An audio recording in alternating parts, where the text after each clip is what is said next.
दिल्ली के रोहिणी सेक्टर 9 के महाराणा प्रताप सामुदायिक भवन पर भाजपा विधायक विजेंद्र गुप्ता द्वारा कब्जा किए जाने से नाराज स्थानीय लोगों ने धरना प्रदर्शन किया।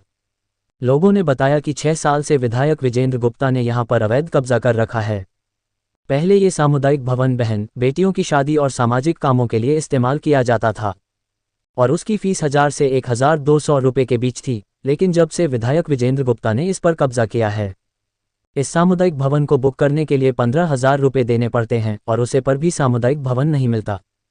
सामुदायिक भवन के बाहर जो ग्राउंड है, इस्तेमाल करने के लिए सिर्फ वही दिया जाता है।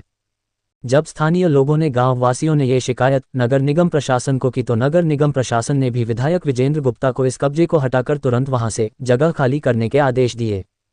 लेकिन इसके बाद भी विजेंद्र गुप्ता अपनी एक संपूर्ण सामाजिक संस्थान चला रहे हैं, जिसमें सामुदायिक भवन में उन्होंने अपना एक कंप्यूटर सेंटर खोला हुआ है, जिसमें वह बच्चों को कंप्यूटर सीखने का काम करते हैं और उनसे फीस भी लेते हैं, जबकि कोई भी संस्थान बच्चों को फ्री में ही शिक्षा प्रदान करता है। जब स्थानीय लोगों ने विधायक विजेंद्र गुप्ता से इस पर बात की तो विजेंद्र गुप्ता ने गांव के लोगों को डराया और धमकाया। इस नाराज सभी लोगों ने पुलिस में भी विधायक के खिलाफ शिकायत दर्ज कराई, लेकिन अपने दबंग स्वभाव के चलते वह गांव के लोगों की सुनने को तैयार नहीं है और महाराणा प्रताप सामुदायिक भवन से अपना कब्जा हटाने को तैयार नहीं है, जिसके चलते 6 साल से समय समय पर गांव वाले इकट्ठे होकर यहां पर धरने प्रदर्शन करने को मजबूर है। आज भी इसी तरह से परेशान होकर सामुदायिक भवन खाली न किए जाने और जबरन कब्जा किए जाने के विरोध में गांव वालों ने गेट के बाहर ही प्रदर्शन किया, जिसके चलते स्थानीय पुलिस भी मौके पर पहुंची। मेरा नाम राजू राजपूत है जी, न्यू हिंदू समाज संगठन से राष्ट्रीय अध्यक्ष। समस्या हमने काफी टाइम से हम इसके पीछे बना हुआ ये पार्क है एमसीडी का, और इसके पीछे हमारा सब महाराणा प्रताप सामुदायिक भवन है, जिसमें इन्होंने लीज पे लिया था विजेंद्र गुप्ता विधायक जी ने, जो संपूर्ण सेंटर इन्होंने नाम बदल दिया था, महाराणा प्रताप से संपूर्ण सेंटर कर दिया था। उसके बावजूद 2017 में इनकी जो लीज थी वो खत्म हो चुकी थी।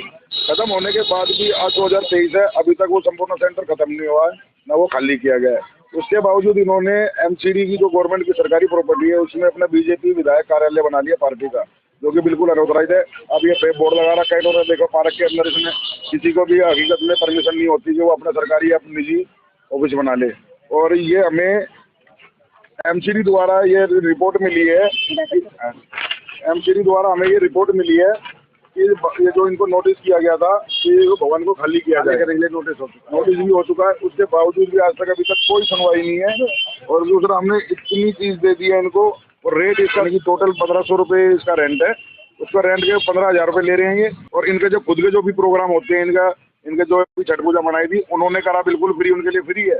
और हमने 1 घंटे के लिए अपने समाज की बैठक रखी थी पिछली 9 तारीख को, तो हमने 15,000 रुपये देके बुकिंग करी है 1 घंटे की बैठक के लिए। सर क्या कहना चाहिए 15,000 पर? बिल्कुल, ने तो इनको नोटिस कर दिया था, जिस एमसीडी से हमारे जवाब मिला कि इनको तो हमने खाली करने के लिए ऑर्डर दे दिया। उनके तो नॉलेज में ये है कि भाई यहाँ पे तो संस्था है ही नहीं, लेकिन कार्यरत है, आज भी है। 6 साल से बिल्कुल अवैध कब्जा है और कार्यालय बना दिया, जहाँ पे हमारे यहाँ गाँव के जो फंक्शन होते थे, बेटियों के ब्याह, बहनों की शादियाँ होती थी, जहाँ हलवाई बैठते थे, उन्हें अपना कार्यालय बना दिया पोर्टा कैबिन लगा के कोरोना काल के अंदर उसके लिए। लेकिन आज वो उनका कार्यालय बन गया, पार्क में, एमसीडी पार्क में कार्यालय। एमसीडी बिल्कुल क्लियर लिख के रखा कि कोई भी पक्का कंस्ट्रक्शन या पोर्टा कैबिन टाइप कुछ भी पार्क के अंदर, एमसीडी पार्क के अंदर कुछ भी नहीं होता, बिल्कुल खाली होता। की तरफ से नोटिस आया उन्हें खाली कर देने के लिए, बावजूद इसके उन्होंने खाली नहीं किया। बिल्कुल नहीं कहते कि पहले जो शोभा विजेंद्र जी थी, पहले निगम पार्षद रही है वो जी, ठीक है। अब फिर उनके पति विधायक हो गए, पहले उनके पति निगम पार्षद थे विजेंद्र गुप्ता जी, तो उसके बाद वो विधायक हो गए, वो निगम पार्षद हो गई।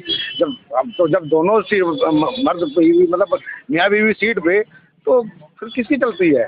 तो इसका मतलब इस तरीके से दबंगई रहेगी तो क्या आप कभी सामुदायिक भवन को यूज नहीं कर पाएंगे? आज तक तो मिला नहीं है। बाकी एमसीडी की तगड़ी इनके साथ मिली भगत है, क्योंकि ये सीट पे बैठे हुए हैं, ओहदे पे है। तो अब हम तो इसी उम्मीद में बैठे हैं कि भाई प्रशासन हमारा साथ दे दे, या आपके माध्यम से कि ना मैं ये जनता तक ये हमारी आवाज़ सबके बीच में पहुँचे, जो अधिकारी है, जो भी इसके लिए जिम्मेदार है, वहाँ तक हमारी बातें पहुँचे। इसलिए हम आज बैठे हैं कि भाई ये यहाँ से खाली कर दे, क्योंकि हमारी जो बहन बेटी के लिए हॉल हमारे को हमेशा उपलब्ध नहीं है। जब आप विधायक के पास जाते हैं तो उनका क्या रवैया रहता है, क्या कहते हैं वो? जी रवैया तो ये होता है, कुछ लोग हमारे गांव के गए थे अभी, क्या अभी कुछ मीटिंग रखी थी तो उन्होंने धमकी तक दे डाली थी कि मेरे पास तो 8 गनर है, 50 लोग थे गाँव के, और सबको डरा दिया था। फिर उस विधायक से सब घबराते भी है, डरते भी है, यहीं पे बोला। और इसी में यहाँ पे बुला के यहीं पे क्या नाम है धमकी दी गई। सब हमारे गांव गार्डोल के प्रधान थे। मतलब अपॉइंट किए गए वो उनकी सुरक्षा के लिए नहीं है, वो गांव वालों पर वो करके देखो। अब मेरे पास तो 8 गनर है, दो मेरे घर पे है, 2 मेरे 3 साथ चलते हैं यहाँ पे है। तो मतलब हमें, चलो तुम गन्नर रखो, कुछ भी रखो, हमें विधायक है, हमारे क्षेत्र के काम के लिए है, अच्छी बात है, लेकिन कम से कम यहाँ पे ये होल तो उपलब्ध हो। ये कार्यालय आप कहीं भी शिफ्ट कर लो, करोड़पति हो, अरबोपति हो, आप लोग कहीं भी संस्था को कहीं भी शिफ्ट कर लो। बल्कि आज तो आप अवैध कब्जे में बैठे हो, आप तो आज तो कुछ है ही नहीं, आज तो लीज भी खत्म हो चुकी है इनकी। तो आज तो वाकई में अवैध कब्जा, तो यहाँ से छोड़ के कहीं भी किराया दे दो। संस्थाएं आप पैसे ले रहे हो, तो फ्री में थोड़े बता रहे हैं। एक ब्यूटिशियन कोर्स के 550 रुपये लेते हैं, एक टीचिंग के लिए 100 रुपये लेते हैं, तो कहाँ फ्री है? फ्री थोड़ी ना कोई भी। पैसा ले रहे हो तो पैसा ले रहे हो, तो फिर आप कहीं भी जाके किराए पे ले लो ना। हमारे लिए तो, हमारे गांव के सुविधा के लिए ये बना था, सर जी वर्मा जी ने उस टाइम पे बनाया था, लेकिन आज तक हमारे को तो ये उपलब्ध नहीं हो रहा है। धन्यवाद।